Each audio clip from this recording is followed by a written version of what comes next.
Carole. J'ai un parcours scolaire complètement chaotique, donc on va éviter d'en parler. On va simplement dire que je suis partie à l'étranger à l'âge de 17 ans pour faire un apprentissage de tatou. Ça a duré à peu près 1 an et demi. Pour certaines raisons, j'ai dû revenir au fait sur Paris, donc entre-temps, j'ai fait des petits jobs alimentaires, etc. pour mettre des sous de côté pour pouvoir faire mon apprentissage.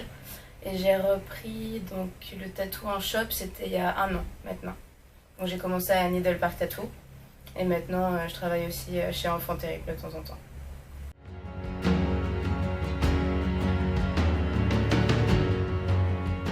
Le style de tatou, il est assez simple. C'est pas ce qu'on appelle du tatouage classique, mais on va dire qu'au niveau du travail effectué, c'est pas quelque chose qui va être très...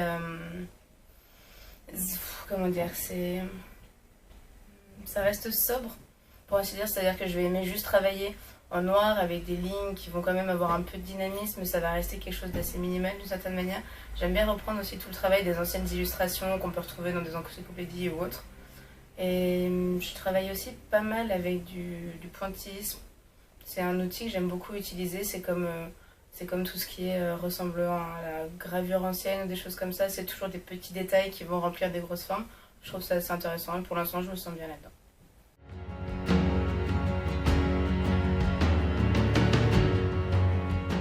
J'ai fait des petites recherches, oui, mais c'était vraiment totalement autodidacte. C'est-à-dire que je me pose chez moi, je pense à quelque chose qui me plaît ou je vais voir quelque chose qui me plaît dans la rue, donc je vais me renseigner dessus tout simplement. Mais j'ai rien fait de plus concret que ça, on va dire d'une certaine manière. C'est vraiment aller farfouiller des trucs et puis se débrouiller un peu tout seul, quoi.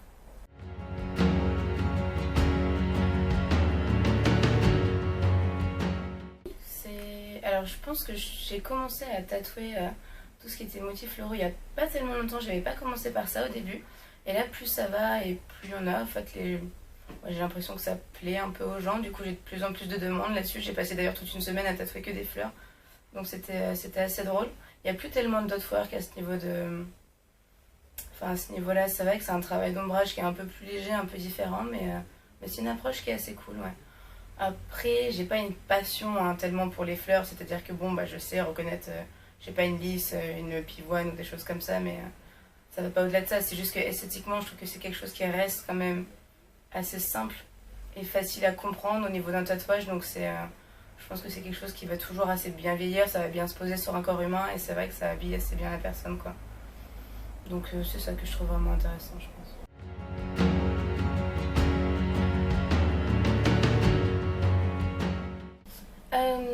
Je pense que je peux le faire, oui. J'ai déjà fait des illustrations un peu gore, entre guillemets. C'est sûr que c'était pas des petites fleurs mignonnes, etc. Mais j'ai pas tellement de demandes ici pour l'instant. Mais dans le style, au fait, quand même, que je produis, je pense qu'il y a certaines personnes qui pourront trouver quelque chose à faire avec ça, quoi. C'est pas notre spécialité, pour le coup. Ouais.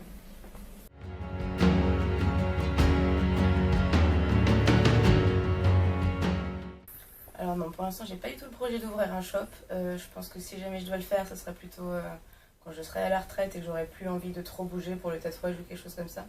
Mais non, pour l'instant, j'aime bien être ici tant que je suis à Paris et j'aimerais bien voyager aussi pour voir d'autres choses. Je pense que c'est assez important pour pouvoir se former.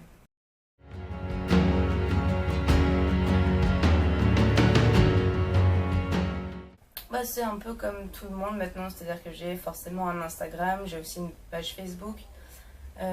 J'essaye de les mettre à jour assez souvent, c'est pas forcément ce que je fais de mieux. Pour Instagram, que je dise pas de bêtises, on me trouve avec Shimaera Universe. Et sinon, Facebook, c'est juste Shimaera, je crois que j'ai fait plus simple. Donc c'est normalement pas trop compliqué. On peut me retrouver chez Enfant Terrible aussi, une semaine sur 2 en général.